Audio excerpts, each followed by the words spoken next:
Do harsh interrogation methods like sleep deprivation and waterboarding actually work to gain information from prisoners?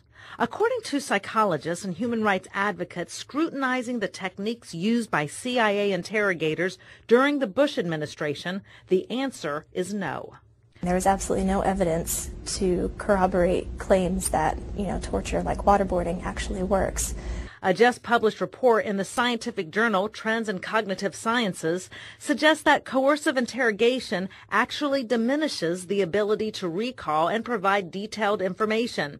And if you look at the origins of some of these so-called enhanced interrogation techniques, which was specifically that they were used against American soldiers during the Korean War, in order to elicit false confessions, you really have to wonder why we thought that they might elicit truthful confessions. CIA spokesman George Little responded to the report saying, "The CIA's former interrogation program produced intelligence on which our government acted to disrupt terrorist operations.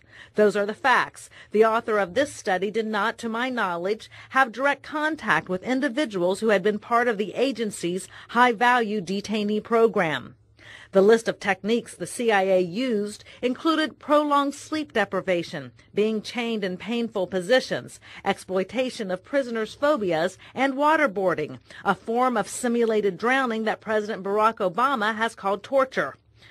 Psychologists say the CIA prisoners were vulnerable to confabulation, the pathological production of false memories based upon the suggestion of an interrogator. The false memories mixed with real information, making it very difficult to distinguish between what is true and what is false. You wouldn't know for weeks, months, or ever, possibly ever, if it's real. That was one of the problems. They got so many leads out of these guys that the FBI wasted tens of thousands of hours chasing down non-existent plots to blow up malls and things.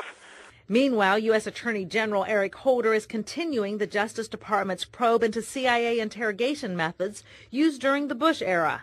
7 former CIA directors have asked President Obama to dismiss the investigation, warning it will discourage CIA officers from doing the kind of aggressive intelligence work needed to fight terrorism.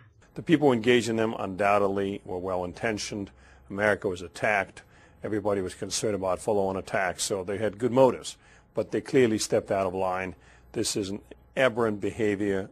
President Barack Obama says he has no plans to ask the Justice Department to end its investigation. For Press TV, Rhonda Pence, Washington.